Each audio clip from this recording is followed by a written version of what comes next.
Assalamualaikum students, welcome to all of you in our next class. Dear students, last class में हमने read किया था morphological and anatomical evidences, जिसमें हमने homologs, analogs, organs read किए थे. हमने उसमें connecting links और atavism रीड किया था. डियर स्टूडेंट्स, आज उसी क्लास को उसी लेक्चर को कंटिन्यू करते हुए आज हम सेकंड एविडेंस रीड करेंगे. इसका नाम है एम्ब्रियोलॉजिकल एविडेंस. आज के लेक्चर में हम तीन एविडेंस को रीड करेंगे. पहला है embryological evidence, second one is biogeographical evidence and third one is evidence from biochemistry और बायोकेमिस्ट्री एंड फिजियोलॉजिकल एविडेंसेस. तो let us start today's topic, that is embryological evidence. देखो बेटा, सबसे पहले हमें स्टडी करना है कि व्हाट एम्ब्रियोलॉजिकल मीन्स. तो हमने पढ़ा है यूनिट फर्स्ट में कि embryology means study of embryo. When we study embryos it's known as embryology. यानी कि एम्ब्रियोलॉजी को स्टडी करना, यानी कि एम्ब्रियोज को स्टडी करना, उसी को हम बोलते हैं एम्ब्रियोलॉजी. लेकिन क्वेश्चन यहां पे है कि कौन से एम्ब्रियो. तो इसके लिए हम क्या करेंगे, हम रीड करेंगे कंपैरेटिव एम्ब्रियोज.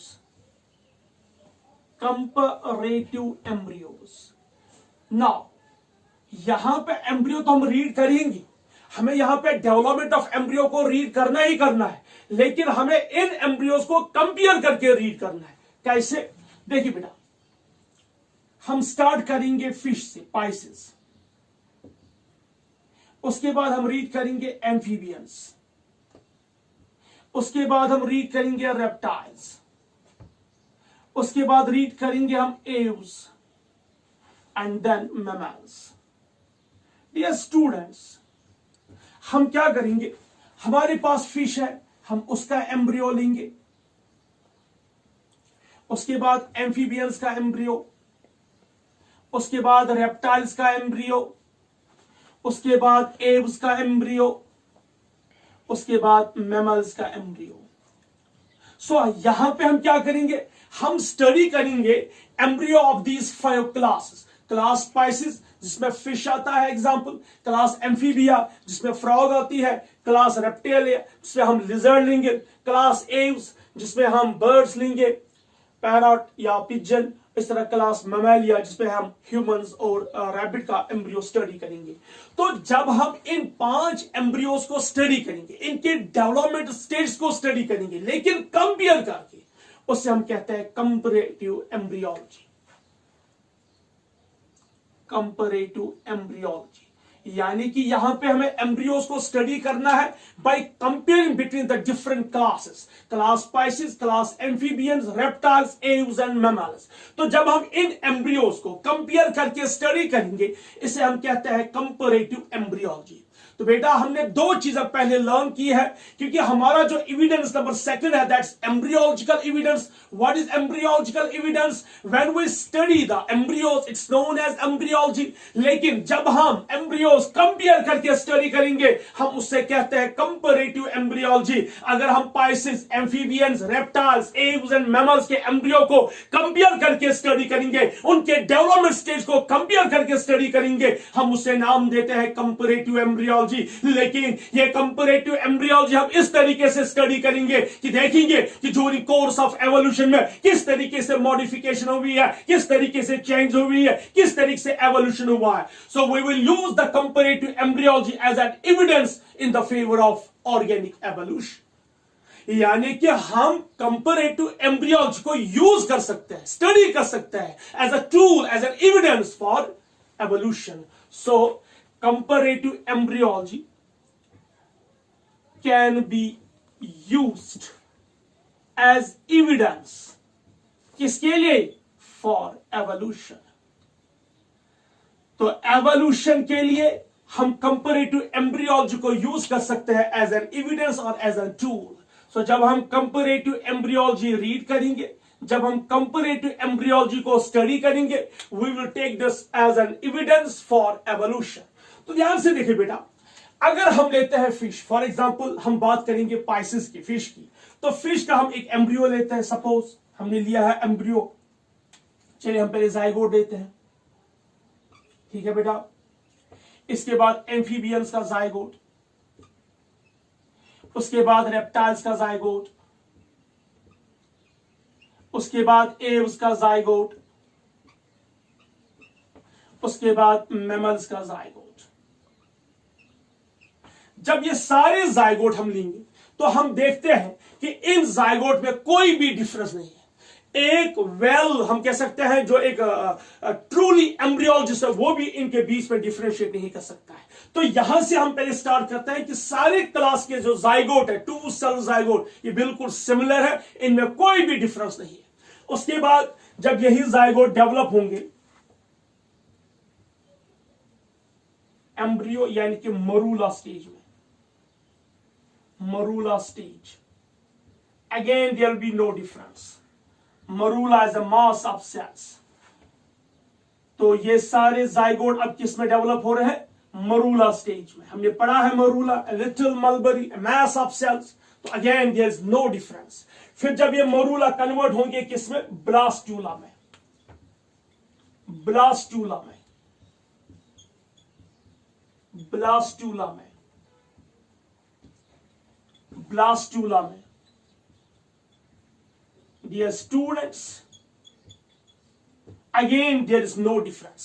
यानी जब इन 5 क्लासेस के जाइगोट में कोई डिफरेंस नहीं है, जाइगोट डेवलप होंगे मरूला में, again there is no difference. Morula develop होंगे ब्लास्टूला में, again there is no difference. या हम ये कह सकते हैं स्टार्ट हो गई है डिफरेंस होना, यानी कि यहां से ब्लास्टो से थोड़ी थोड़ी डिफरेंस स्टार्ट हो, उसके बाद ब्लास्टो से गैस्ट्रोला, गैस्ट्रो से ऑर्गेनोजेनेसिस, आहिस्ता आहिस्ता जितना जितना एम्ब्रियो इवॉल्व होगा उतना उतना उसमें क्या हो जाएगी? मॉडिफिकेशन।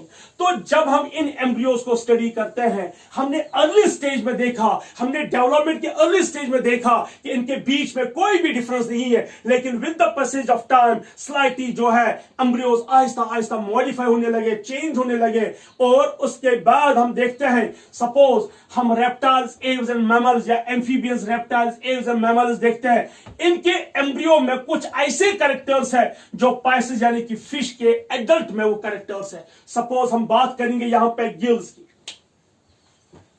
डियर स्टूडेंट, सपोज हम बात करेंगे यहां पे गिल्स,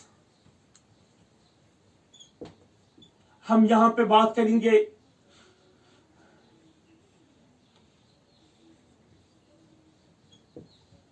एओर्टिक आर्च की,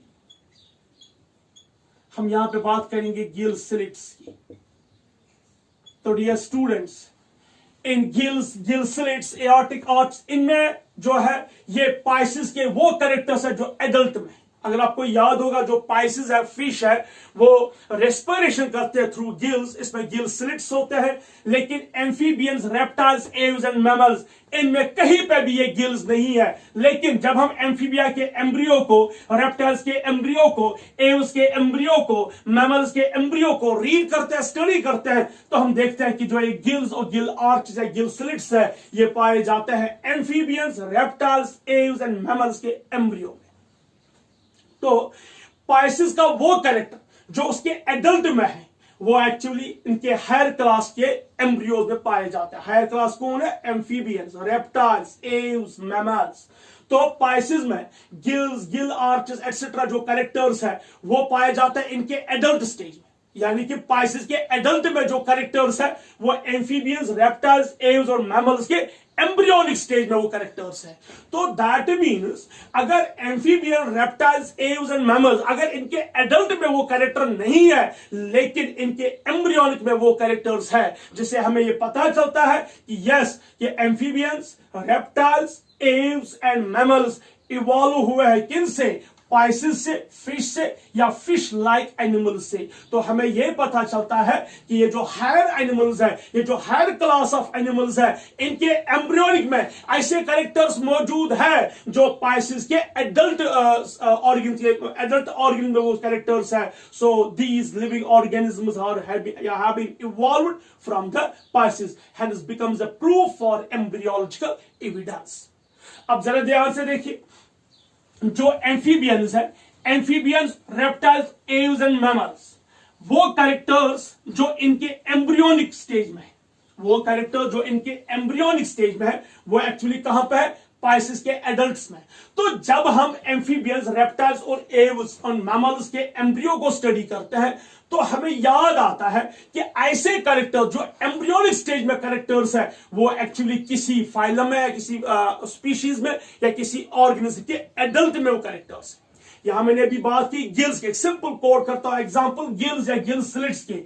गिल्स एम्फीबिया के एम्ब्रियो में, गिल्स रेप्टाइल्स के एम्ब्रियो में, गिल्स एव्स के एम्ब्रियो में, गिल्स मैमल्स के एम्ब्रियो में। बट दैट मींस ये जो 4 क्लास ऑफ एनिमल्स है, इनके एम्ब्रियो में गिल्स पाए जाते हैं। तो हम कहते हैं कि अगर इनके एम्ब्रियो में गिल्स है लेकिन इनके एडल्ट में गिल्स नहीं है, तो ये कैरेक्टर आया कहां से? लेकिन जब हमने देखा, हमने जब ट्री में देखा, पहले कौन है? पाइसिस। जब हमने देखा पाइसिस के एडल्ट में गिल्स पाए जाते हैं, सो दैट मींस जो embryonic character amphibian, reptiles, aves and mammals में जो कैरेक्टर है गिल्स का, वो एक्चुअली पाइसिस के एडल्ट में वो कैरेक्टर है। इससे पता चलता है कि जो ये हायर क्लास ऑफ एनिमल्स है, इनका जो एम्ब्रियोनिक कैरेक्टर है वो किसी के एडल्ट, किसी ऑर्गेनिज्म, किसी स्पीशीज के एडल्ट, किसी के एडल्ट में ये कैरेक्टर है। तो अर्नेस्ट हैकेल ने इसके लिए एक लॉ दिया था जिसका नाम है बायोजेनेटिक लॉ।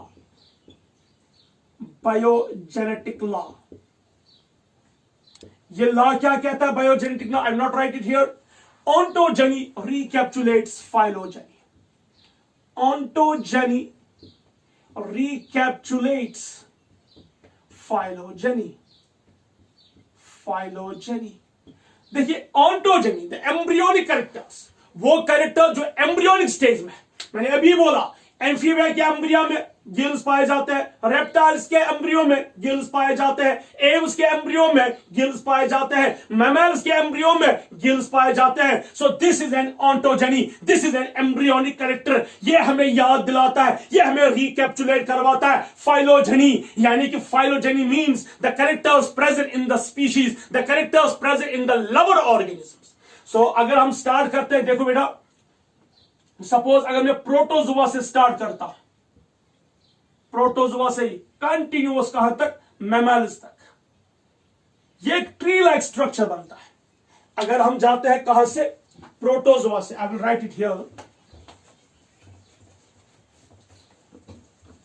अगर हम प्रोटोजुआ से स्टार्ट कर रहे हैं, suppose this is protozoa, protozoa से पॉरीफेरा, पॉरीफेरा से सीलेंट्रेटा, सीलेंट्रेटा से प्लेटिहेल्मिन्थेस, then nematohelminthes, then annelida, then arthropoda, then molluscan, then echinodermata, then hemichordata, then protochordata, then vertebrata, vertebrata में Pisces, amphibians, reptiles, aves and mammals। तो top पे रखा गया है mammals, mammals, amphibians, reptiles and aves। Amphibians, reptiles, aves and mammals, इनके embryonic character में कौन सा है? इनके एम्ब्रियोज में कौन सा कैरेक्टर पाया जाता है? गिल्स। तो amphibians, reptiles, aves and mammals, उनमें कौन सा कैरेक्टर है? उनके एम्ब्रियो में क्या पाया जाता है? गिल्स। तो हमने देखा कि अगर इन हायर क्लास के एनिमल्स में, उनके एम्ब्रियोज में गिल्स पाए जाते हैं, तो ये गिल्स कहां है?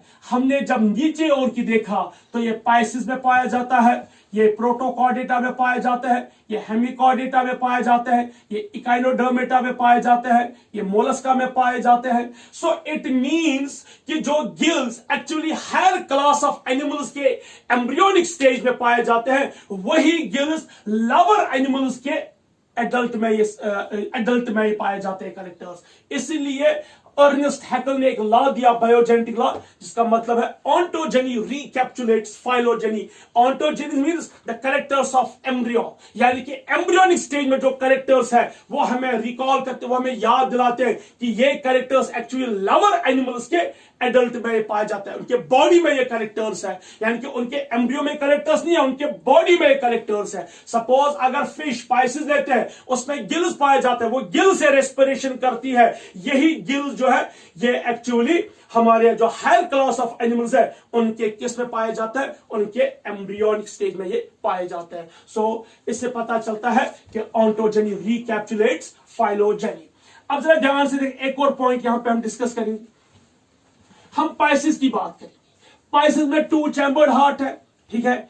एम्फीबियंस में 3 चैम्बर्ड हार्ट है। एव्स में एम्फीबियंस में 3 चैम्बर्ड हार्ट है। रेप्टाइल्स में इनकम्प्लीटली 4 चैम्बर्ड हार्ट है, लेकिन जो क्रोकोडाइलिया है उनमें कंप्लीटली 4 चैम्बर्ड हार्ट। फिर हम जब जाते हैं एव्स की ओर, कंप्लीटली 4 चैम्बर्ड हार्ट। मैमल्स में कंप्लीटली 4 चैम्बर्ड हार्ट। ये पता चलता है कि जो एवोल्यूशन हुआ है ये स्टार्ट हुआ है लोअर एनिमल्स से टू हायर एनिमल्स। एडवांसमेंट होते हैं कैरेक्टर्स में। अब जरा प्लांट्स की ओर आ जाते हैं। प्लांट्स देखिए, अगर हम पल्सेस और बीन्स लेते हैं या पी और बीन्स लेते हैं, ये शेयर करते हैं एम्ब्रियोनिक कैरेक्टर्स। इसी तरह अगर मोनोकॉट एंड डाइकॉट लेते हैं, ये शेयर करते हैं embryonic characters. Although P and B's, they are beans, they are different, they are entirely different, लेकिन embryologically they are similar. Monocot and dicot देखते हैं, ये इनका स्ट्रक्चर डिफरेंट है लेकिन इनका एम्ब्रियोनिक डेवलपमेंट सिमिलर है। तो कहता है कि जो डाइकॉट्स है, डाइकॉट्स का एक जो कॉटिलिडन है वो कोर्स ऑफ एवोल्यूशन के दौरान डिस्ट्रॉय हुआ है, खत्म हुआ है। वन कॉटिलिडन डिसअपियर हुआ है during the course of evolution.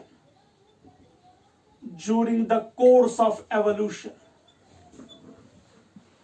Course of evolution.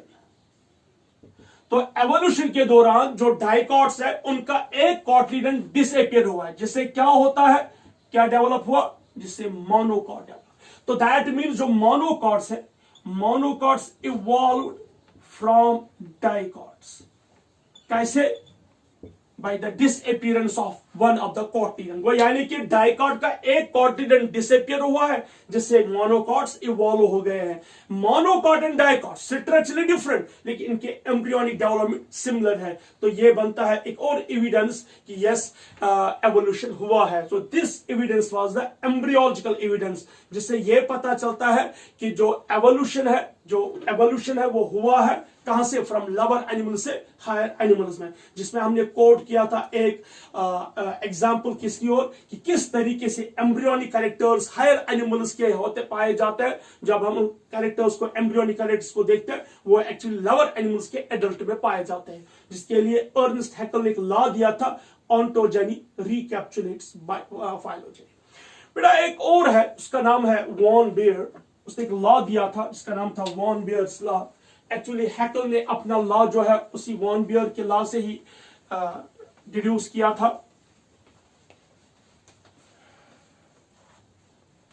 Von Baer's law,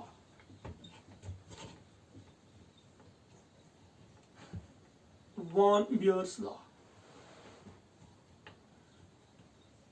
Baer's law.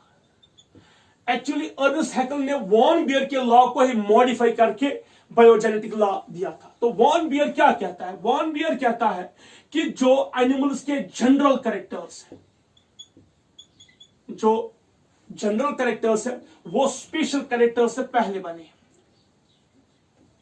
Special characters यानी कि अगर हम बात करेंगे स्पेशल कैरेक्टर्स, किसी एनिमल में कोई स्पेशल कैरेक्टर है, स्पेशल कैरेक्टर एक्चुअली कहां से इवॉल्व हुआ है? जनरल कैरेक्टर से। यानी कि अगर कोई ऑर्गेनिज्म है उसमें जनरल कैरेक्टर्स पाए जाते हैं, तो वो जनरल कैरेक्टर्स फिर मॉडिफाई हो चुका है किसमें? स्पेशल कैरेक्टर्स में।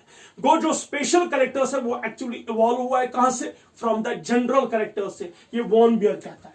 सेकंड, उसका कहना है कि जो जनरल कैरेक्टर्स है ये पहले बनते हैं, उसके बाद बनते हैं स्पेशल कैरेक्टर्स। यानी कि जनरल कैरेक्टर्स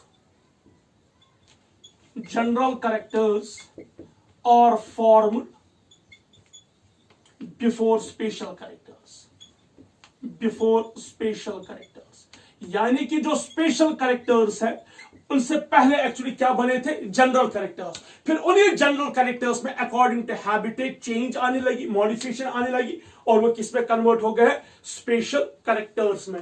ये कौन कहता है, वॉन बियर। तो वॉन बियर कहता है कि जो जनरल कैरेक्टर्स है वो डेवलप हुआ है किन में, इनटू द स्पेशल कैरेक्टर्स, और जो जनरल कैरेक्टर्स है वो बने हैं किन से पहले, स्पेशल कैरेक्टर से। और उसने कहा है कि जो कैरेक्टर्स हायर क्लास में एम्ब्रियोनिक स्टेज में थे, एम्ब्रियोनिक स्टेज में थे, यानी कि the characters which were present in higher animals in embryonic stage, वो एक्चुअली ऑलरेडी प्रेजेंट होते हैं, ऑलरेडी प्रेजेंट होता है कहां पे, इन लोअर एनिमल्स। तो जो ऑलरेडी लोअर एनिमल्स है उनमें वो कैरेक्टर्स है, गो एम्ब्रियोनिक स्टेज में। ये कौन कहता है, वॉन बियर कहता है कि जो हायर एनिमल्स है उनके एम्ब्रियोनिक स्टेज में जो कैरेक्टर्स है वो ऑलरेडी प्रेजेंट होता है लोअर एनिमल्स के बॉडी में, वो कैरेक्टर्स है, एडल्ट्स में वो कैरेक्टर्स होते हैं।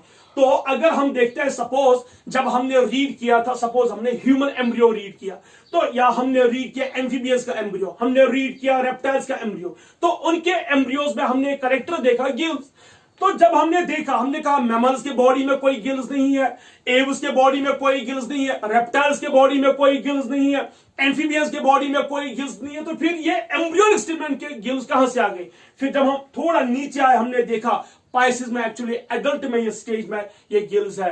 सो दैट मीन्स तो जो कैरेक्टर्स एम्ब्रियोनिक स्टेज में हायर एनिमल्स में है वो ऑलरेडी लोअर एनिमल्स के बॉडी में वो कैरेक्टर्स है। इसी तरह अगर हम बात करेंगे नोटोकॉर्ड की, नोटोकॉर्ड जो है, नोटोकॉर्ड ये हायर एनिमल्स के एम्ब्रियोनिक स्टेज में पाया जाता है, लेकिन फिर आहिस्ता यही नोटोकॉर्ड उनमें किसमें कन्वर्ट होता है, वर्टेब्रल कॉलम है।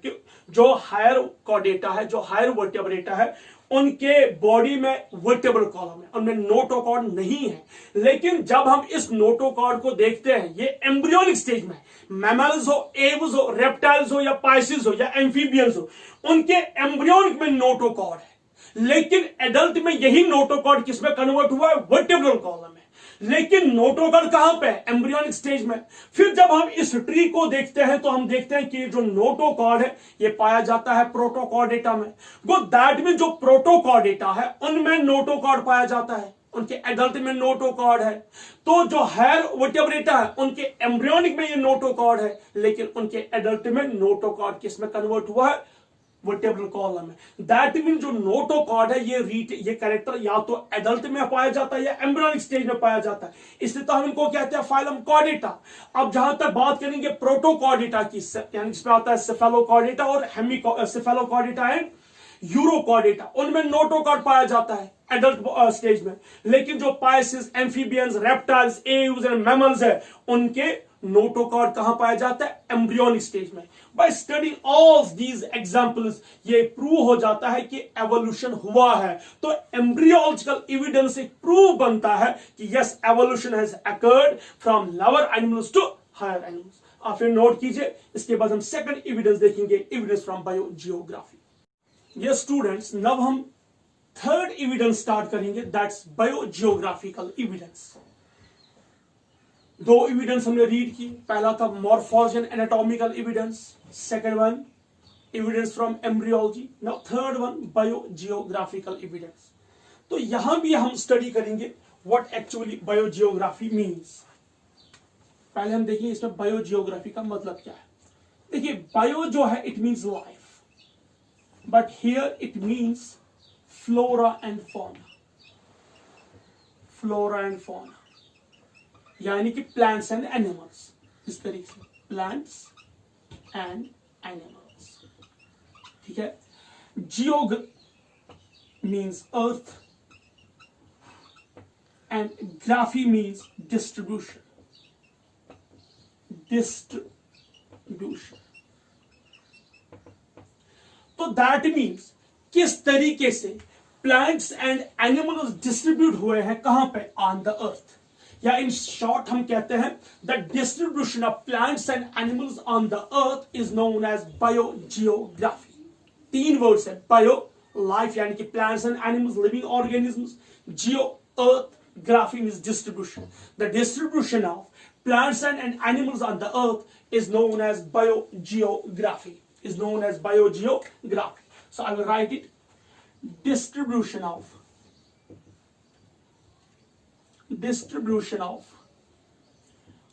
plants and animals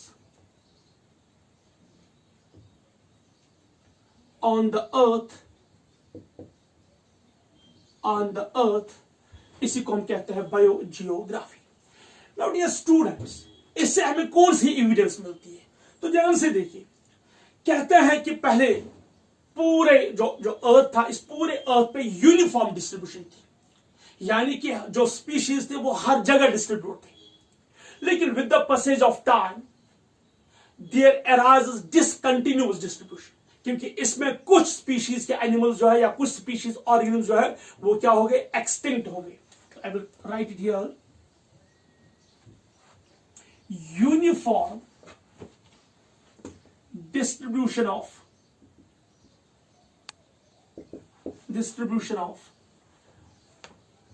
plants and animals on the earth। तो जमीन पर पहले क्या थे? Uniform distribution of plants and animals, यानी कि प्लांट के स्पीशीज और एनिमल के जो स्पीशीज लिविंग ऑर्गेनिज्म थे, इनका यूनिफॉर्म डिस्ट्रीब्यूशन था जमीन पे। लेकिन with the passage of time, जब थोड़ा एनवायरनमेंट चेंज हुआ, हैबिटेट चेंज हुआ, क्लाइमेटिक कंडीशंस चेंज हो गए, tsunami, earthquake, volcanic eruption etcetera आने लगे, तो क्या हुआ कि कुछ स्पीशीज जो है वो एक्सटिंक्ट हो गई। तो जब वो स्पीशीज एक्सटिंक्ट हो गई तो उनसे इवॉल्व हो गए नए स्पीशीज।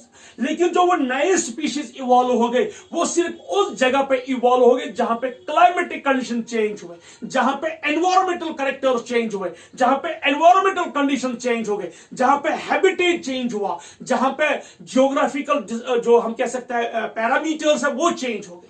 तो हम क्या देखते हैं? उससे क्या हुआ? उससे डिसकंटिन्यूअस डिस्ट्रीब्यूशन हो गई।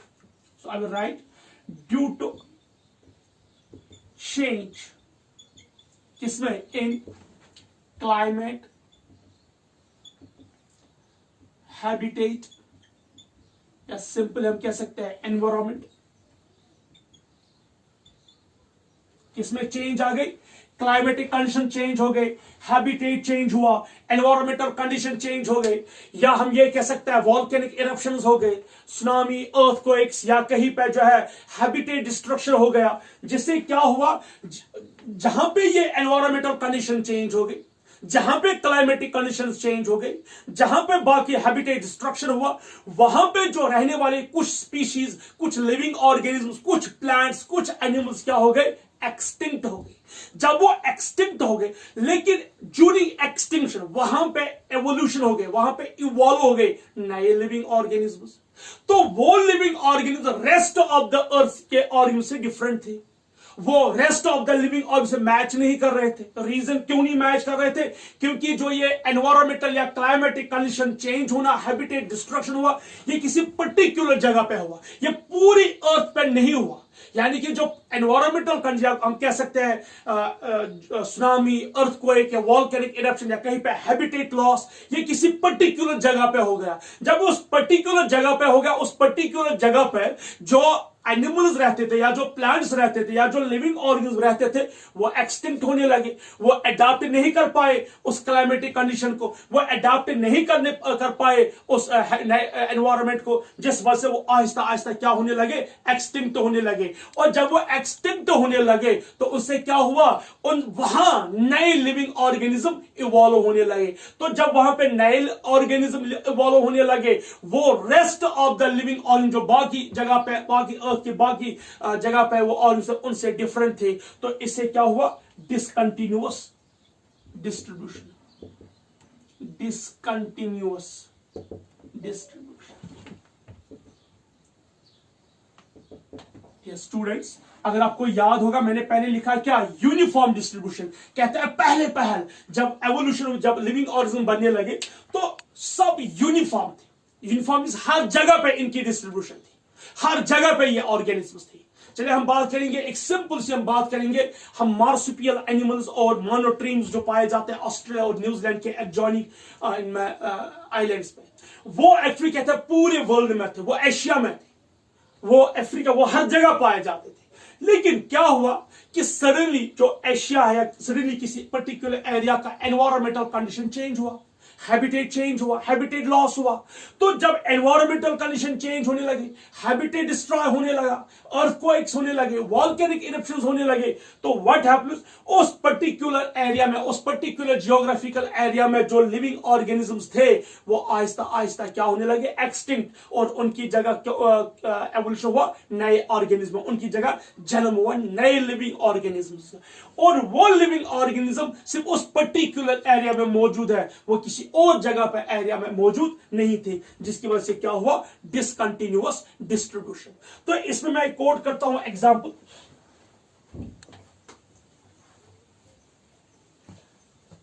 दो एग्जांपल जो इस वक्त हम सबसे बेस्ट है इसको रीड करने के लिए। एक है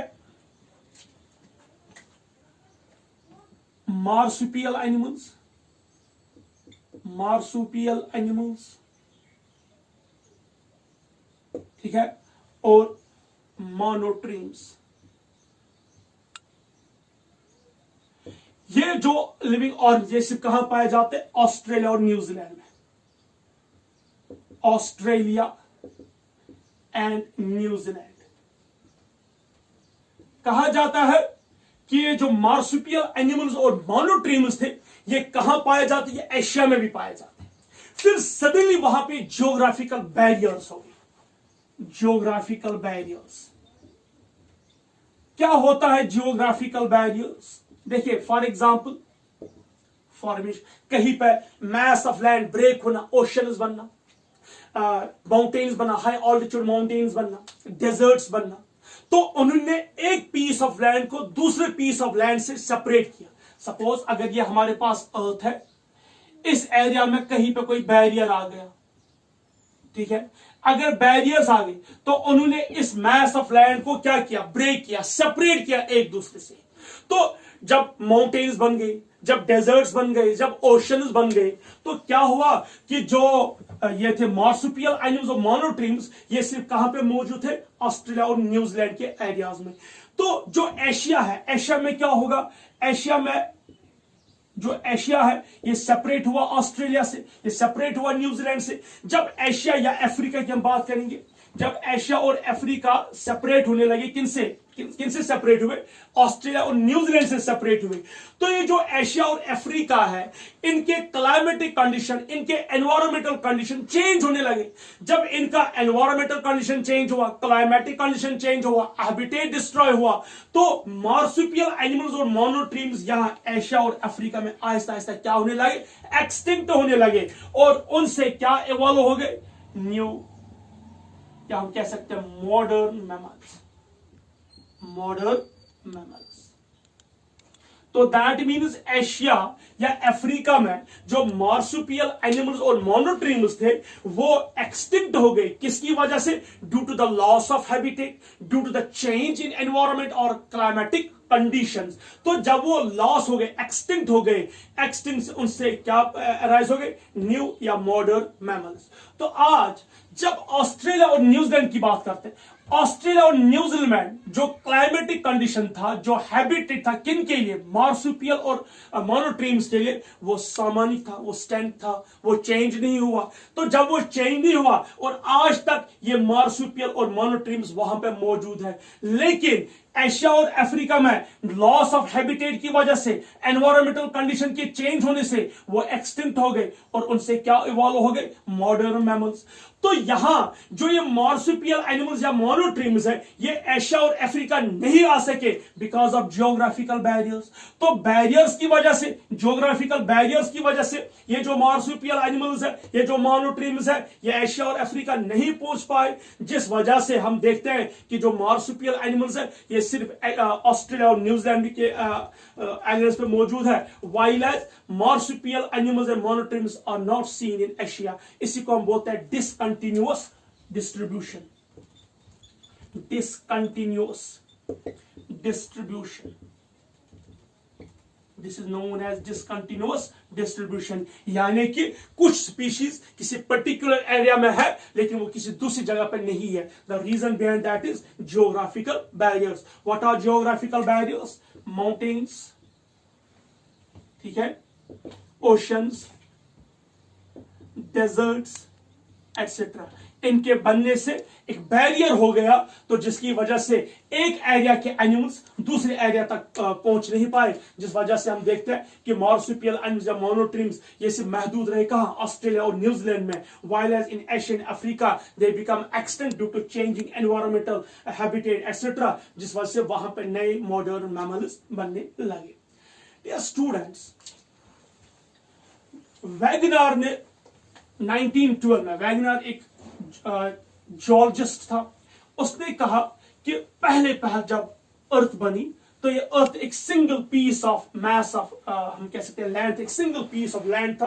तो उसने एक टर्म यूज की थी पेंजिया. पेंजिया ये किसने कहा था? वीगनर ने. WEAGENER, Alfred Wegener. कब? 1912 में. एल्फ्रेड वीगनर जो एक जियोलॉजिस्ट था, जियोलॉजिस्ट, तो उसने क्या कहा? उसने कहा कि पहले ये जो पूरी अर्थ थी ये एक सिंगल पीस है, सिंगल मैस ऑफ लैंड था, single mass of land, single mass of land. उसके बाद ये पेंजिया जो है ये दो हिस्सों में ब्रेक हो गया. एक नॉर्थ लोरेशिया में, नॉर्थ लोरेशिया में, और दूसरा है गोंडवाना लैंड, गोंडवाना लैंड. सो एक है नॉर्थ लोरेशिया और दूसरा है गोंडवाना लैंड. जो नॉर्थ लोरेशिया है वहां पे नॉर्थ अमेरिका, नॉर्थ अमेरिका, ठीक है बेटा. नॉर्थ लोरेशिया में क्या क्या थे? North America, Greenland and Eurasia, तो Pangaea a single mass of land, ये कौन कहता है? Alfred Wegener in 1912. वो कहता है कि जो पहले अर्थ बनी थी तो एक सिंगल पीस ऑफ लैंड थी, सिंगल मैस ऑफ लैंड थी. With the passage of time ये सिंगल मैस ऑफ लैंड दो हिस्सों में ब्रेक हो गया. एक है नॉर्थ लोरेशिया, दूसरा है गोंडवाना लैंड. जो नॉर्थ लोरेशिया है इसमें थे नॉर्थ अमेरिका, ग्रीनलैंड और यूरेशिया. जो गोंडवाना लैंड था इसमें south America, Asia, Africa, Australia पाए जाते थे. नॉर्थ लोरेशिया में क्या क्या आया था? North America, Greenland and Eurasia. Gondwana land में क्या थे? साउथ अमेरिका, एशिया, अफ्रीका और ऑस्ट्रेलिया. दैट मीन्स जो पहले एक सिंगल मैस ऑफ लैंड था, due to change in conditions, due to some हम कह सकते हैं कुछ ऐसे जियोग्राफिकल बैरियर आ गए जिसने अर्थ को दो हिस्सों में ब्रेक किया. With the passage of time tectonic plates हम कह सकते हैं जो कंटिन्यूअस, क्योंकि देखिए जब से अर्थ बनी है तब से अर्थ मॉडिफाई हो रही है, चेंज हो रही है. कैसे चेंज हो रही है? Due to volcanoes, due to earthquakes, due to some other things. तो उससे क्या हुआ? अर्थक्वेक, वॉल्केनिक इरप्शंस, सुनामी जैसे चीजों से क्या होने लगे? एक बैरियर्स क्रिएट होने लगे. तो बैरियर्स कौन से? जियोग्राफिकल बैरियर, जिसमें डेजर्ट्स बनने लगे, जिसमें माउंटेन्स बनने लगे, जिसमें क्या बनने लगे? ओशंस. तो due to the earthquakes, due to volcanic eruptions, due to tsunami, geographical barriers बनने लगे. कौन से geographical barriers? Formation of mountains, formation of oceans and formation of deserts. उस वजह से ये जो पूरा mass of land था ये ब्रेक हो गया 6 रियल में, यानी कि 6 पीसेस में ही ब्रेक हो गया. तो वैगनर कहता है कि ये जो mass of Pangaea या mass of land है, due to earthquakes, due to volcanic eruptions, ये ब्रेक हो गया किनमें? into 6 realms. और ये 6 realms है ये एक दूसरे से सेपरेट है by geographical barriers. I will write it here.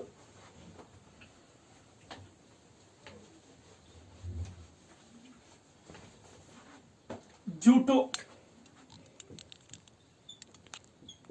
earthquakes,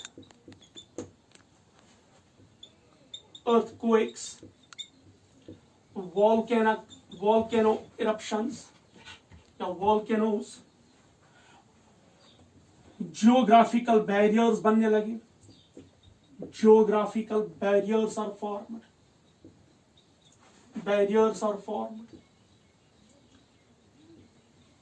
which breaks the Pangea. What is Pangea? A mass of land, a single mass of land which breaks the Pangea into 6 realms. Into 6 realms. कौन सा real? पहला Nearctic realm. Nearctic realm. इसमें सिर्फ आता है north America,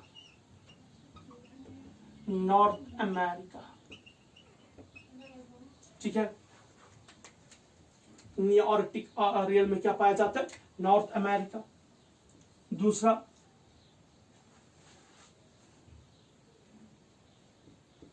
neo Arctic real, इसमें आता है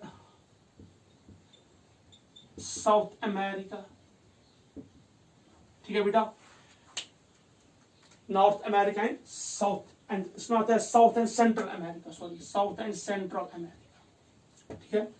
सो न्यूआर्कटिक रियल में कौन आता है? सिर्फ North America. Nearctic realm में क्या आता है? South America plus Central America. Third Palearctic realm, इसमें क्या आते हैं? ध्यान से बेटा, North Asia, North Africa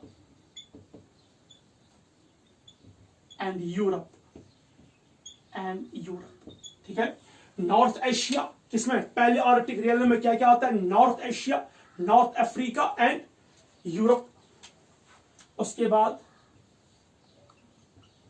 Ethiopian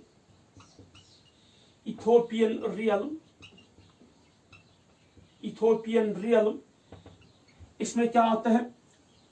इसमें आता है साउथ अफ्रीका,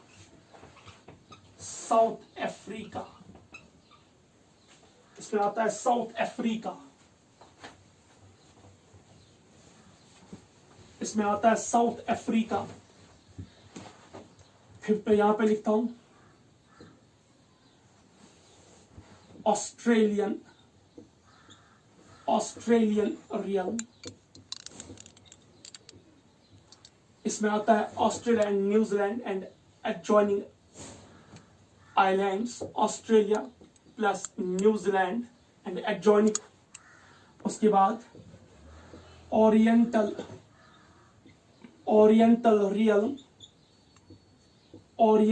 रियल, इसमें इंडिया, श्रीलंका, मलेशिया,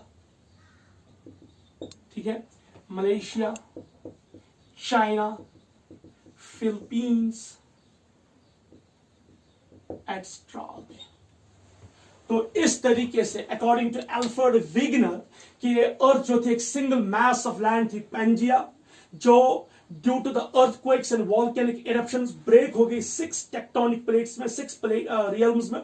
पहला है नी आर्कटिक रियल जिसमें नॉर्थ अमेरिका आता है, दूसरा नियो आर्कटिक रियल इसमें साउथ अमेरिका और सेंट्रल अमेरिका आता है। देन वी हैव गॉट पैली आर्कटिक रियल जिसमें आता है north Asia plus north Africa plus Europe. उसके बाद आता है इथोपियन रियल जिसमें आता है साउथ अफ्रीका। उसके बाद है ऑस्ट्रेलियन रियल जिसमें ऑस्ट्रेलिया और न्यूजीलैंड उसके एडजॉइनिंग आइलैंड्स आते हैं। Then we have got oriental realm जिसमें India, Sri Lanka, Malaysia, China, Philippines etcetera आते हैं। ध्यान से बेटा, इस चीज को प्रूव करने के लिए हम देखते हैं, जैसे डार्विन ने एक वर्ड यूज किया था, ये आगे हमें पढ़ना। डार्विन ने यूज किया था डार्विन्स फिंक्स, ये एक्चुअली बर्ड्स है। जब Darwin Galapagos islands, Galapagos islands.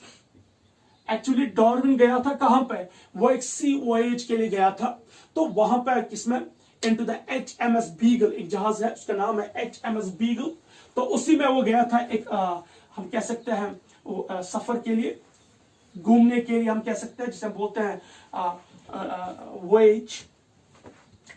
तो वहां वो गया था HMS बीगल, तो वो वहां गया, कुछ आइलैंड्स, उनका नाम है गैलापागोस आइलैंड, जो नॉर्दर्न अमेरिका में रहते हैं।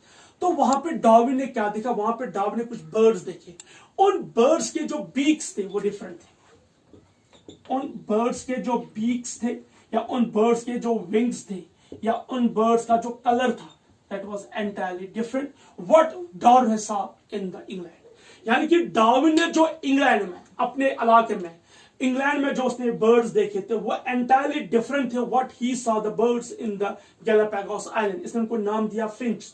उन फिंच के जो साइज ऑफ बीक्स थे या कलर ऑफ बीक्स थे, दैट वर एंटायरली डिफरेंट। इसी तरह उनके विंग साइज में बड़े थे, उनका कलर भी डिफरेंट था। तो उसने देखा कि उसने कहा, उसने इन बर्ड्स को, इन फिंच को कंपेयर किया उन फिंच या उन बर्ड्स के साथ जो उसने कहां देखे थे, इंग्लैंड में। तो इसने कहा कि जो हैबिटेट होता है, क्लाइमेटिक कंडीशन होता है, उसी के हिसाब से बॉडी, एक बर्ड या एक ऑर्गेनिज्म अपने आप को अडॉप्ट करता है। क्योंकि जो गैलापागोस आइलैंड था वो हरा भरा आइलैंड था, वहां का आबोहवा, वहां का क्लाइमेटिक कंडीशन डिफरेंट था। तो जो ये फिंच थे, इनके बीक्स का साइज और इनके बीक्स का कलर या इनके विंग्स का साइज जो है वो अडॉप्ट हुआ अकॉर्डिंगली उस एनवायरनमेंट के। तो ये बीक्स जो है डिफरेंट थे उन बर्ड से जो कहां पाए जाते हैं, रेस्ट ऑफ द, जैसे इंग्लैंड में पाए जाते हैं। तो इससे पता चलता है कि जब एक ग्रुप ऑफ एनिमल्स, अब ध्यान से देखिए, ग्रुप ऑफ एनिमल्स जिनका जो अडॉप्ट हो गए किसी पर्टिकुलर हैबिटेट के हिसाब से, तो उनका साइज, उनका शेप, उनका स्ट्रक्चर उसी एनवायरनमेंट के हिसाब से अडॉप्ट होता है। तो इसके लिए टर्म यूज की थी इसमें, वो है, उसे हम कहते हैं डाइवर्जेंट एवोल्यूशन। डाइवर्जेंट एवोल्यूशन, इससे पहले भी मैंने आपको बोला था कि डाइवर्जेंट एवोल्यूशन क्या होता है। हम लेंगे ग्रुप ऑफ ऑर्गेनिजम्स, हम लेंगे ग्रुप ऑफ ऑर्गेनिजम्स, तो ये ग्रुप ऑफ ऑर्गेनिजम्स जिनका कॉमन एंसेस्टर है, लेकिन ये इनका जो हैबिटेट है वो डिफरेंट रीजन्स में है। जैसे सपोज फॉर एग्जांपल हम कोई ऑर्गेनिज्म ले रहे हैं, जैसे हम बात करेंगे for example 4 limbs of man, that's meant for writing. 4 limbs of horse, that's meant for running. 4 limbs of suppose whale, that's flippers. 4 limbs of bat, that's wings. तो इन सब का स्ट्रक्चर क्या है, सेम है। I will write it here, क्योंकि इससे पहले भी मैंने लिखवाया था। सपोज यहां हम लेते हैं, पहले हम बात करेंगे मैन की, ठीक है, उसके बाद हॉर्स की, उसके बाद बैट की, उसके बाद रैबिट की, उसके बाद मंकी की, एंड उसके बाद व्हेल। इनके जो 4 limbs है वो स्ट्रक्चर में बिल्कुल सिमिलर है, उनका स्ट्रक्चर सिमिलर है, लेकिन जब फंक्शन की बात करेंगे इन सब का फंक्शन डिफरेंट है। बैट के 4 limbs साइज में बड़े हैं, एंड दैट्स मेंट फॉर, ये विंग्स है मेंट फॉर फ्लाइंग। हॉर्स के 4 limbs और मेंट फॉर रनिंग। मैन के 4 limbs मेंट फॉर राइटिंग और फीडिंग। रैबिट के फॉर ब्रोविंग। मंकी के पेड़ों पर चढ़ने के लिए, एंड व्हेल किसके लिए, स्विमिंग के लिए। ये जो सारे 4 limbs है, इन सारे 4 limbs का जो स्ट्रक्चर है वो सेम है, इनका कॉमन प्लान है डिजाइन का, यानी कि इनको सेम प्लान, सेम डिजाइन पे बनाया गया है, लेकिन इन सब का हैबिटेट डिफरेंट है। तो ये अपने हैबिटेट के हिसाब से अडॉप्ट हो गई, तो इसे कहा जाता है डाइवर्जेंट एवोल्यूशन। हम इसे क्या कहते हैं, डाइवर्जेंट एवोल्यूशन, यानी कि ग्रुप ऑफ लिविंग ऑर्गेनिजम्स जिनका कॉमन सोर्स है, जिनका क्या है, कॉमन सोर्स, लेकिन वो डिस्ट्रीब्यूट हो गई, वो इवॉल्व हो गई, वो डिस्ट्रीब्यूट हो गई डिफरेंट हैबिटेट्स में। तो जब वो डिस्ट्रीब्यूट हो गई डिफरेंट हैबिटेट्स में, वो अडॉप्ट हो गए उसी हैबिटेट के हिसाब से, इररिस्पेक्टिव ऑफ दैट उनका स्ट्रक्चर सेम है, उनका साइज सेम है, उनका स्ट्रक्चर सेम है, या उनका डिजाइन सेम है, साइज सेम नहीं है, तो वो अडॉप्ट हो गए, उनका साइज, उनका फंक्शन अडॉप्ट हो गया अकॉर्डिंग टू देयर हैबिटेट, जो हैबिटेट इनको मिला। वेल को पानी मिला तो इसने अपने 4 लिम्स को किस पैटर्न के लिए यूज किया? फॉर स्विमिंग के लिए। मैन जो है वो राइटिंग अपने हाथ से लिखने लगा या किसी चीज को उठाने लगा, तो इसने अपने 4 लिम्स को उसी के हिसाब से मॉडिफाई किया। हॉर्स को एक ओपन फील्ड में दौड़ने के लिए तो इसने यूज किया, रनिंग के लिए उनको। बैट को एक एयर मिला, ओपन एनवायरमेंट, तो वहां पे इसने फ्लाइंग सीखी। रैबिट ने ब्रोविंग, मंकी ने पेड्स पे चढ़ने के लिए। सो दैट मीन्स सारे ऑर्गन्स का जो प्लान है वो सेम है, लेकिन इनका जो डिफरेंट हैबिटेट की वजह से ये उसी के हिसाब से अडॉप्ट हो गई। This is known as divergent evolution, यानी कि सोर्स सेम है लेकिन ये डाइवर्ज हो गए, डिस्ट्रीब्यूट हो गए, फैल गए हैं into different regions. This is known as divergent evolution. एक और इस डाइवर्जेंट का अपोजिट जिसे हम बोलते हैं कन्वर्जेंट एवोल्यूशन। डाइवर्जेंट एवोल्यूशन की वजह से ये ऑर्गन्स कहलाते हैं होमोलॉगस ऑर्गन्स, यानी कि वो ऑर्गन जिनका स्ट्रक्चर, साइज, शेप क्या है? सेम। अब एक और हम बात करते हैं, सपोज ये वाटर है, हम बात करेंगे फिश की, हम बात करेंगे वेल की। आप देखिए जो वेल है या फिश है, इनको एक पर्टिकुलर एनवायरमेंट मिला है, कॉमन एनवायरमेंट, दैट्स वाटर। तो वेल, ये इसका साइज, इसके फिलिपर्स का स्ट्रक्चर डिफरेंट है। फिश, इसके फिन्स का स्ट्रक्चर डिफरेंट है, फिन्स, एंड यहां पे हम बात करेंगे फिलिपर्स। फिलिपर्स बोनी नेचर है, डिफरेंट स्ट्रक्चर। जो फिन्स है वो डिफरेंट है, लेकिन ये दोनों एक कॉमन हैबिटेट में आ गए, वो है वाटर। तो ये दोनों irrespective of their origin, whale का ओरिजिन अलग है, वेल का सोर्स अलग है, फिश का सोर्स अलग है, लेकिन इन दोनों को एक कॉमन हैबिटेट मिला, तो उन्होंने अपने आप को उसी हैबिटेट के हिसाब से अडॉप्ट किया, दैट इज स्विमिंग। तो ये दोनों क्या करता है? स्विमिंग। अगर हम किसी लेमैन को बोलेंगे कि वेल और फिश डिफरेंट है, वो एक्सेप्ट करने के लिए तैयार नहीं होगा, वो कहेगा दोनों पानी में रहते हैं, दोनों क्या करते हैं? स्विमिंग। इसी तरह अगर हम बर्ड्स की बात करेंगे, एयर, सपोज बर्ड क्या करता है? फ्लाइंग करता है। वही पे लीजिए बैट क्या करता है? फ्लाइंग करता है। वही पे लीजिए बटरफ्लाई क्या करती है? फ्लाइंग करते हैं। ये तीनों स्ट्रक्चर में डिफरेंट है। जैसे बटरफ्लाई के विंग्स जो है वो क्या है? वो काइटिनस है। बैट का है क्या है? बोनी। बर्ड्स का क्या है? आधा बोन आधा फिदर। लेकिन ये तीनों आए हैं कॉमन हैबिटेट में, कॉमन एनवायरनमेंट में, दैट इज एयर। ये तीनों क्या करते हैं? Fly. So irrespective of that in तीनों का ओरिजिन, इन तीनों का सोर्स डिफरेंट है, लेकिन ये कन्वर्ज हो गए, ये तीनों एक पर्टिकुलर हैबिट, कॉमन हैबिटेट में आ गए। This is known as convergent evolution. This is known as convergent. Same happened with the Darwin's finch. उनका स्ट्रक्चर डिफरेंट था, लेकिन वो एक कॉमन हैबिटेट में आ गए, तो उनका उनकी बीक्स की जो शेप, साइज, शेप था वो सेम हो गई। तो this is known as biogeographical evidences. एक और इसमें आता है, अगर आपको याद होगा, जैसे हमने अभी बात की थी मार्सुपियल एनिमल्स की, मैंने कहा था, जैसे फॉर एग्जांपल यहां पे मैं लिखता हूं कन्वर्जेंट एवोल्यूशन की एक और एग्जांपल नोट करता हूं मैं आपको बेटा। सपोज हम बात करेंगे, यहां पे हम लेंगे मार्सुपियल एनिमल्स, यहां प्लेसेंटल। ये कहां पे है? ये ऑस्ट्रेलिया के रीजन में पाए जाते हैं। देखिए जो मार्सुपियल एनिमल्स है ये वहां पाए जाते हैं, उनका जो हैबिटेट है वो उनके लिए फेवरेबल है, इसलिए ये एक्सटिंक्ट नहीं हो गए। एशमेन का हैबिटेट डिफरेंट था, इसलिए ये वहां पे एक्सटिंक्ट हो गए। तो यहां पे मार्सुपियल एनिमल्स के साथ साथ प्लेसेंटल एनिमल्स भी इवॉल्व हो गए, यानी कि पैरेलल एवोल्यूशन को बोलते हैं, जैसे हम बोलते हैं कन्वर्जेंट एवोल्यूशन। ध्यान से देखिए मार्सुपियल एनिमल हम बात करेंगे पहले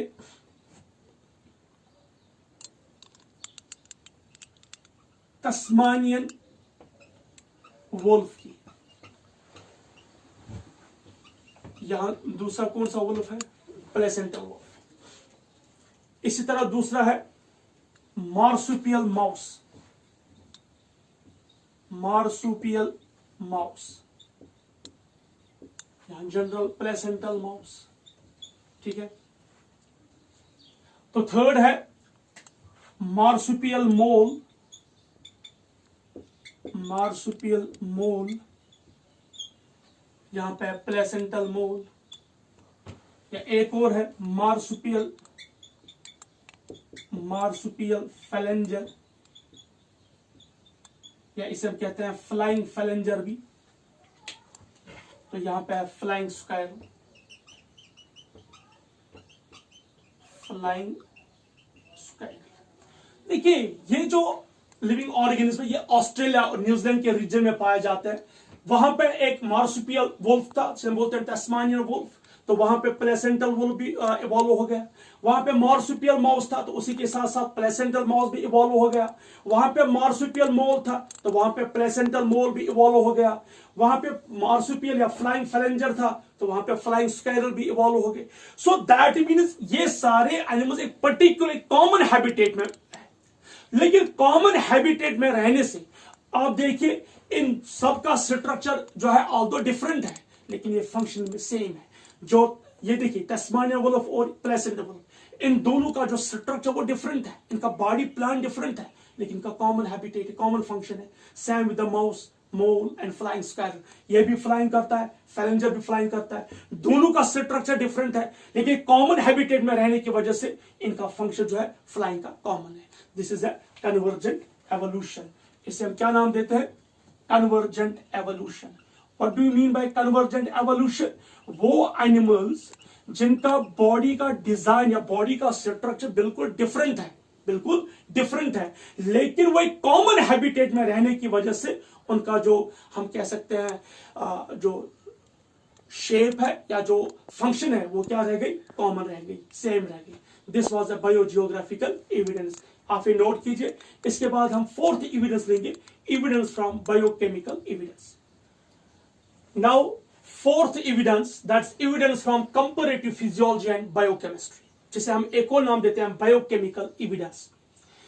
डियर स्टूडेंट्स, अगर हम प्रोटोजोआ से लेके जेंट मैमल्स तक कंपेयर करेंगे बहुत सारे बायोकेमिकल कंपोनेंट्स या बहुत सारे फिजियोलॉजिकल फंक्शंस, तो हम देखेंगे कि इनमें बहुत सारी रिजेंबलेंस है फंक्शंस में, या बहुत सारी रिजेंबलेंस है इन दियर बायोकेमिकल स्ट्रक्चर्स में। इस तरह अगर हम लवर प्लांट्स से, सपोज बैक्टीरिया से लेके हायर एंजियोस्पर्म्स तक देखेंगे, तो हम देखेंगे इनमें बहुत सारी सिमिलरिटीज भी है। तो इस बायोकेमिकल एविडेंस में हम पहले देखेंगे, सबसे पहले स्टार्ट करेंगे प्रोटोप्लाज्म। अगर हम ध्यान से देखेंगे बेटा, अगर हम स्टार्ट करेंगे प्रोटोप्लाज्म, प्रोटोप्लाज्म में क्या पाया जाता है? सेल ऑर्गेनेलीज पाए जाते हैं, वाटर पाया जाता है, आयन्स पाए जाते हैं, ऑर्गेनिक कंपाउंड में कार्बोहाइड्रेट्स पाए जाते हैं, प्रोटीन्स पाए जाते हैं, न्यूक्लिक एसिड्स पाए जाते हैं। If we compare from the protozoa या पॉलीफेरा से लेकर मैमल्स तक हम देखेंगे, तो ये जो प्रोटोप्लाज्म है ये सेम है, इसमें सेम डिस्ट्रीब्यूशन ऑफ, तो इनमें कोई भी डिफरेंस नहीं है। मींस यानी कि अगर हम बात करेंगे पॉलीफेरा की, पॉलीफेरा का जो प्रोटोप्लाज्म है वो बिल्कुल सिमिलर है किस प्रोटोप्लाज्म से? जो हम मैमल्स का प्रोटोप्लाज्म देखेंगे।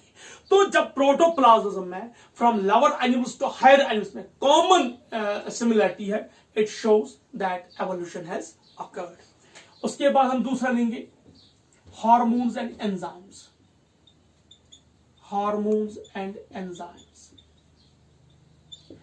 देखिए जो लवर एनिमल्स है, पॉलीफेरन्स है, उनका जब ब्रेक डाउन था, फूड का ब्रेक डाउन, जब वो फूड एंगल्फ करते थे, फूड को ब्रेक डाउन करने के लिए, चाहे वो कार्बोहाइड्रेट होता, प्रोटीन होता, तो उनके बॉडी में पाए जाते प्रोटीएसेस, या उनके बॉडी में पाए जाते कार्बोहाइड्रेट्स, या उनके बॉडी में पाए जाते lipases. With the passage of time जितना जितना एवोल्यूशन हुआ, मॉडिफिकेशन हुआ, एडवांसमेंट हो गई। अगर हम बात करेंगे, सिंपल सी बात करेंगे, हम पहले हम लेते हैं प्रोटोप्लाज्मिक ग्रेड ऑफ ऑर्गेनाइजेशन, उसके बाद हम लेते हैं सेल्यूलर ग्रेड ऑफ ऑर्गेनाइजेशन, उसके बाद हम लेते हैं टिश्यू ग्रेड ऑफ ऑर्गेनाइजेशन, उसके बाद हम लेते हैं ऑर्गन ग्रेड ऑफ ऑर्गेनाइजेशन, उसके बाद हम लेते हैं organ system grade of organisation. यानी कि जितना जितना एडवांसमेंट हुआ है, एवोल्यूशन हुआ, मॉडिफिकेशन हुआ, protozoa, porifera, coelenterata, helminthes, nematohelminthes, annelida, arthropoda, जितना जितना एडवांस हुआ, ऑटोमेटिकली जो एंजाइम्स या हार्मोन्स इनमें भी एडवांसमेंट आ गई। देखिए अगर हम बात करेंगे लवर एनिमल्स की, उनमें हार्मोन्स नहीं पाए जाते, लेकिन अगर हम बात करेंगे किसकी, फाइलम ऑर्थोपोडा की, तो उनमें बहुत जगह पे हार्मोन्स पाए जाते हैं जो उनको हेल्प करते हैं किसमें, इन मोल्टिंग, जो इनको हेल्प करते हैं इन मोल्टिंग या मेटामॉर्फोसिस में। अगर हम देखेंगे बहुत सारे लवर एनिमल्स ऐसे हैं जिनमें लार्वल स्टेज पाया जाता है और वो लार्वा कन्वर्ट होते हैं एडल्ट्स में। तो एडल्ट में मेटामॉर्फोसिस के लिए थायरॉक्सिन होना जरूरी है, तो उनमें थायरॉक्सिन पाया जाता है। सो अगर हम देखेंगे थायरॉक्सिन स्टार्टिंग फ्रॉम से सपोज फाइलम ऑर्थोपोडा से या फाइलम ऑर्थोपोडा से ऑनवर्ड्स अगर देखेंगे तो सब में थायरॉक्सिन पाया जाता है। तो इसी तरह अगर हम ममेलिया को देखेंगे तो ममेलियंस में पाए जाते हैं हार्मोन्स। वही हार्मोन जैसे अगर हार्मोन्स पाए जाते हैं वो rest of the other animals में भी पाए जाते हैं। जो एप्स है और ह्यूमंस है इनमें क्लोज रिजेंबलेंस है हार्मोन्स में। तो इसी तरह अगर पूरे मैमल्स को देखेंगे उनके एंजाइम्स बिल्कुल सिमिलर पाए जाते हैं। जैसे अगर हमारे माउथ में सेलिवरी अमाइलेज है ये बाकी एनिमल्स में भी पाए जाते हैं। अगर हमारे स्टोमक में पाया जाता है या हमें लाइपेज पाया जाता है या पेप्सिन पाया जाता है तो बाकी एनिमल्स में भी ये पाया जाता है जो कार्निवोरस एनिमल्स है। तो दैट मीन्स कि जो ये हार्मोन्स और एंजाइम्स हैं ये बिल्कुल सेम पैटर्न के पाया जाता है। इनमें एडवांसमेंट हुई है जब इनको कंपेयर करते हैं लोअर एनिमल से हायर एनिमल्स तक।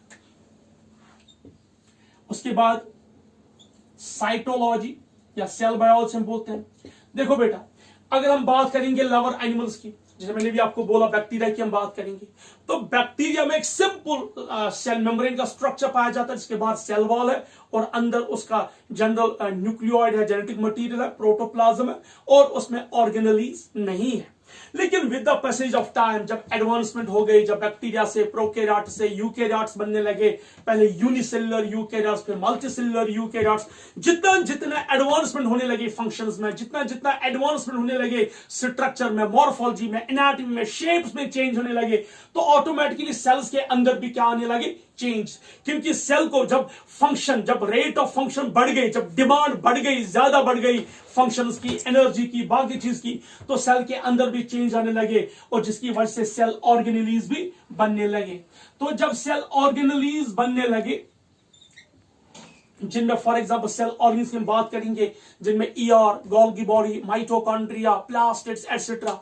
अगर हम देखेंगे फोटोट्रॉपिक प्लांट्स की बात हम करेंगे, अगर हम से सपोज एल्गा की बात करेंगे, अगर हम फोटोसिंथेटिक बैक्टीरिया की बात करेंगे, अगर हम बात करेंगे सपोज फंजे की बात करेंगे, अगर हम बात करेंगे प्लांट्स की बात करेंगे, तो उनमें प्लास्टिड्स पाया जाता है। तो जब हम जैसे फॉर एग्जांपल बैक्टीरिया क्लोरोफिल एक स्ट्रक्चर है जो पाया जाता है बैक्टीरिया में जो इसको हेल्प करता है फोटोसिंथेसिस में। जब हम बैक्टीरिया क्लोरोफिल देखेंगे उसमें पीएच सेकंड पाया जाता है। तो ये कंपेयर जब हम करते हैं तो हायर प्लांट्स में पाया जाता है। इसी तरह अगर हम डिफरेंट प्लांट्स में देखेंगे तो उनका क्लोरोफिल ए, क्लोरोफिल बी बिल्कुल सिमिलर है।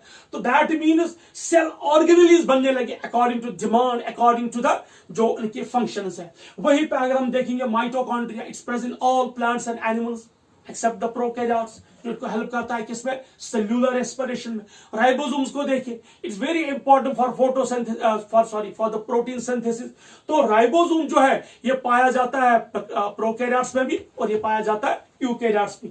अब जरा अगर पॉलीफेरा से हम लेते हैं जायंट मैमल्स तक, इनके सारे सेल ऑर्गन सेम है, इनमें कोई फर्क नहीं है। सो दैट मीन्स ये पता चलता है कि इनका एवोल्यूशन एक कॉमन सेल से हुआ है।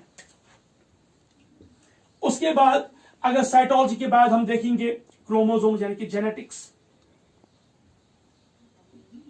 क्रोमोसोम्स या हम जेनेटिक्स देखेंगे। देखिए बेटा जेनेटिक मटेरियल बना है, देखिए पहले हम बात करेंगे क्रोमेटिन की। तो क्रोमेटिन जो है वो बना है वो लोअर एनिमल से लेके सारे एनिमल्स तक है। अगर हम बात करेंगे सपोज जिनमें जो सेक्सुअली रिप्रोड्यूस करते हैं, सेक्सुअली रिप्रोड्यूस एनिमल्स में, उनमें क्रोमेटिन पाया जाता है, उनमें क्रोमोसोम्स पाया जाता है। तो अगर हम क्रोमेटिन को देखेंगे, क्रोमोसोम्स को देखेंगे, इनका कॉमन डीएनए को हम देखेंगे। डीएनए जो है वो बना है, जैसे डीएनए है ये बना है न्यूक्लियोटाइड्स का, न्यूक्लियोटाइड्स का। न्यूक्लियोटाइड में क्या आता है, adenine, guanine, cytosine, thymine, uracil. तो अगर हम कंपेयर करेंगे पॉलीफेरा से ऑनवर्ड्स पूरे, तो सब में जो है कॉमन न्यूक्लियोटाइड स्ट्रक्चर है। हाँ सिर्फ इतना फर्क है इसमें स्ट्रक्चर में, शेप में, साइज में, नंबर, क्रोमोसोम के नंबर में चेंज होगी, लेकिन इनका जो बेसिक कंपोजिशन इस क्रोमोसोम का जेनेटिक मटेरियल तो सेम है। अगर हम देखेंगे डिफरेंट पाइसिस देखेंगे, एम्फीबियंस देखेंगे, रेप्टाइल्स, एव्स, मैमल्स देखेंगे, इवन अगर हम प्रोटोकॉर्डेट्स देखेंगे, इकाइनोडर्मेटा देखेंगे, आर्थ्रोपोडा, मोलस्कन जो सेक्सुअली रिप्रोड्यूस करते हैं, उनके अंदर जो जेनेटिक डीएनए, उस डीएनए की जो कंपोजिशन दैट्स अ पॉलीन्यूक्लियोटाइड्स वो बिल्कुल सेम है। तो starting from lower animal up to higher, तो जो डीएनए का या जेनेटिक मटेरियल का जो कॉमन स्ट्रक्चर है, कॉमन कंपोजिशन है, हाँ सिर्फ ये है कि अमाउंट ऑफ डीएनए में इंक्रीज हुआ है and the number of chromosome में इंक्रीज हुआ है। The reason behind that is क्योंकि चेंज आने लगी स्ट्रक्चर में, चेंज आने लगी मॉर्फोलॉजी में, चेंज आने लगी एनाटॉमी में। जितना मॉर्फोलॉजी एंड एनाटॉमिकल चेंज आने लगे उतना चेंज आ जाएगा जेनेटिक मटेरियल में भी। इसी तरह अगर हम बात करेंगे मेटाबोलाइट्स की, देखिए मेटाबोलाइट्स में अगर हम बात करेंगे प्राइमरी या सेकेंडरी मेटाबोलाइट्स की, अल्कोहल्स की, अगर हम बात करेंगे एसिड्स की, अगर हम बात करेंगे शुगर्स के, टेट्रोस, पेंटोस, हेक्सोस, तो जरा एक सिंपल से हम बात करेंगे ग्लूकोज की। तो ग्लूकोज एक कॉमन ऐसा मेटाबोलाइट है जो स्टार्टिंग फ्रॉम बैक्टीरिया, जो कीमोसिंथेटिक बैक्टीरिया है, तो हायर मैमल्स तक सब में पाया जाता है। इवन जो ग्लूकोज है ये पाया जाता है पॉरीफेरा से लेके मैमल्स तक, हर एक का ये as a main energy source component है। तो इस ग्लूकोज की ग्लाइकोलिसिस होती है, तो सारी सेल्स में ग्लाइकोलिसिस होती है। Then we have got 6 biochemistry.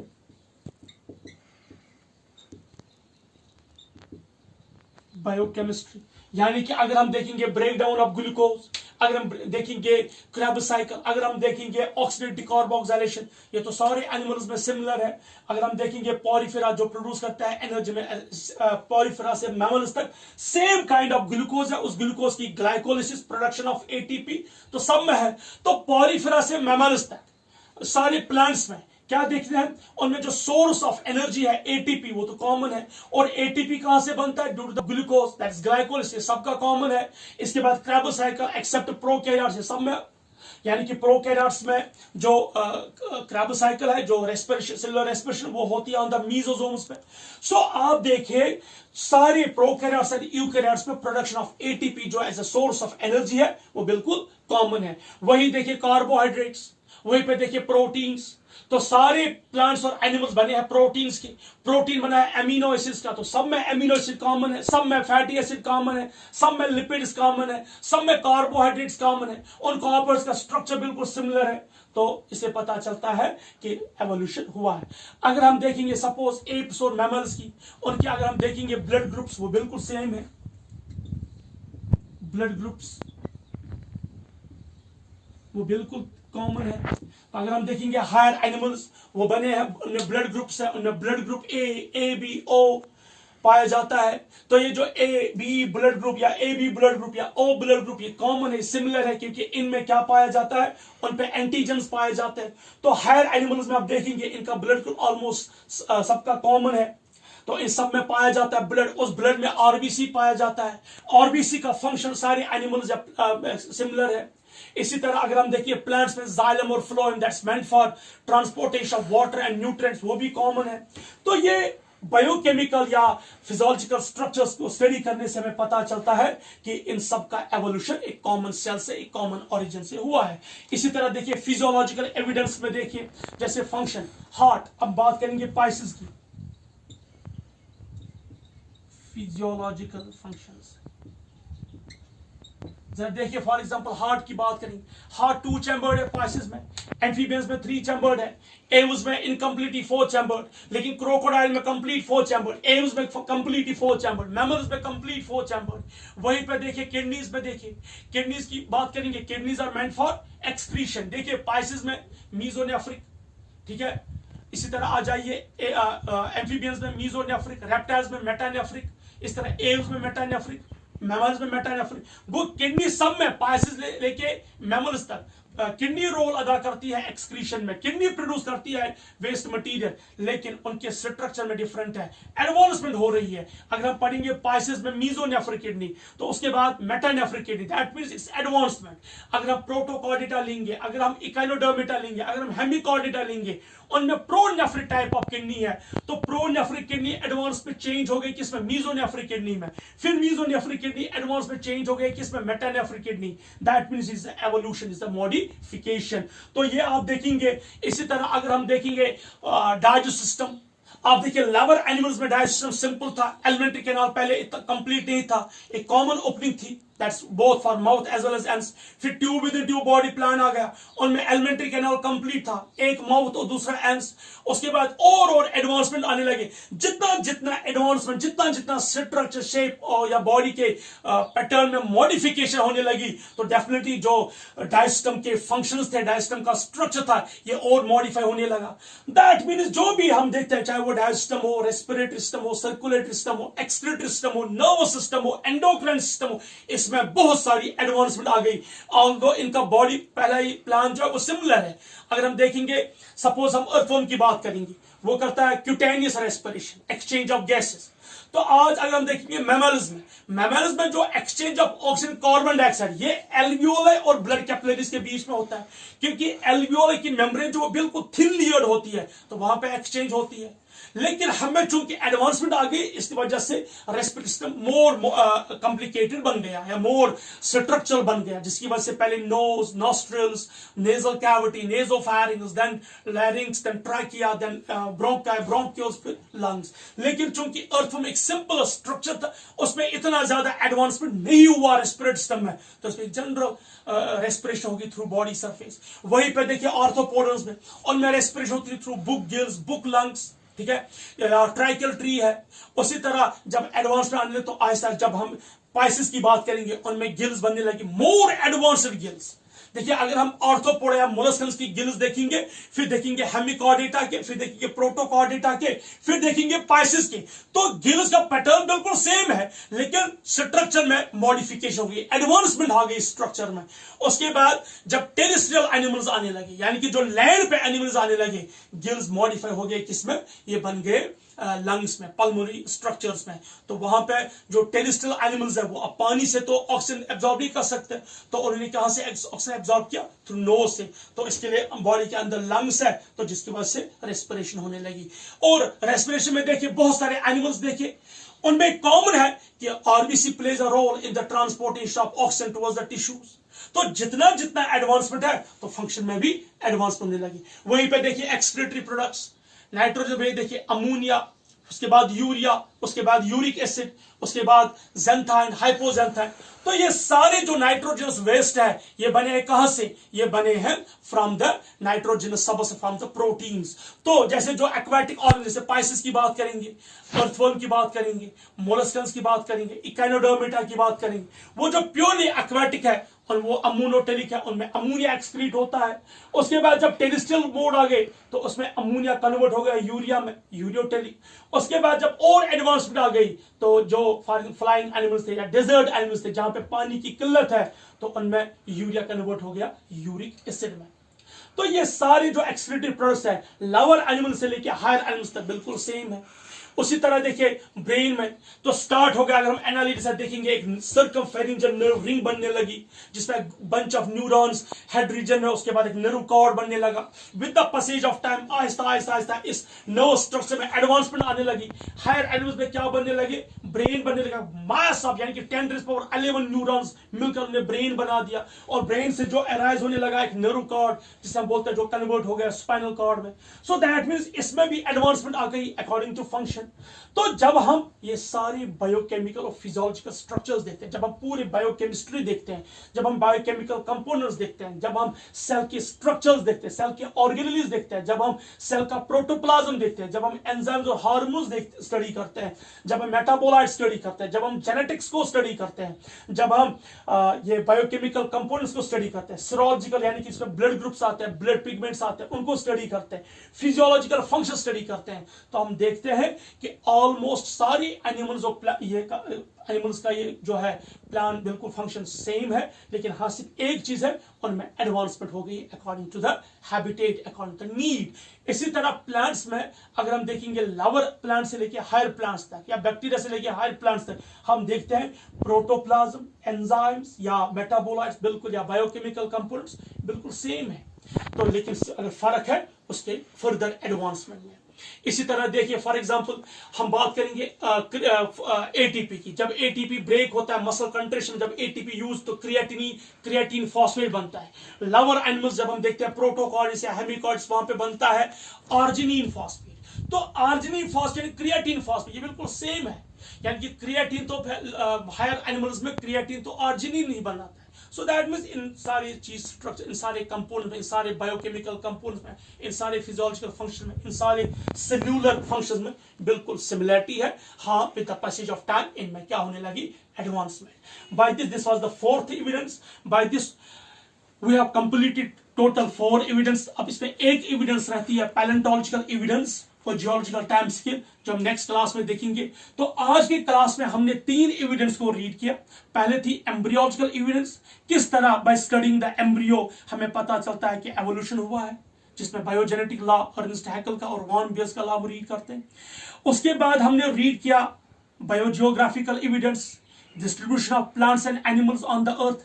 पहले यूनिफॉर्म डिस्ट्रीब्यूशन थी, फिर जब चेंज होने लगी अर्थ किसी पर्टिकुलर जगह पे, जब एनवायरमेंटल कंडीशन या क्लाइमेटिक कंडीशन चेंज होने लगे, वहां पे एक ग्रुप ऑफ एनिमल, एक ग्रुप ऑफ स्पीशीज एक्सटिंक्ट होने लगे और वो इवॉल्व हो गए नई स्पीशीज में, जिसकी वजह से डिसकंटिन्यूअस वेरिएशन हो गई या डिसकंटिन्यूअस डिस्ट्रीब्यूशन हो गई।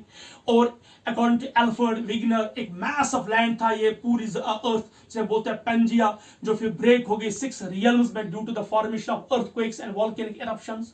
तो जब जियोग्राफिकल बैरियर्स बनने लगे तो जिसकी वजह से 6 रियल्म्स बने, वो हमने रीड किया। और उसके बाद हमने एविडेंस पढ़ा बायोकेमिकल एंड फिजियोलॉजिकल एविडेंस, जिसमें हमने फिजियोलॉजिकल फंक्शंस को देखा। तो हमने देखा ये सारे कॉमन फिजियोलॉजिकल फंक्शंस है, from lower animals to higher animals, from lower plants to higher plants. इसी तरह जब हमने देखा साइटोलॉजी, सेल स्ट्रक्चर्स, तो ये बिल्कुल कॉमन है। जब हमने इसी तरह हमने जब रीड किया था ब्लड स्ट्रक्चर्स, जब हमने रीड किया बायोकेमिकल कंपोनेंट्स, ये ऑलमोस्ट सब में सेम है। तो इससे पता चलता है कि एवोल्यूशन हुआ है। इंशाल्लाह नेक्स्ट क्लास में हम रीड करेंगे palaeontological evidence and geographical time scale. Till than happy learning and have a good day. अस्सलामु अलैकुम व रहमतुल्लाहि व बरकातहू।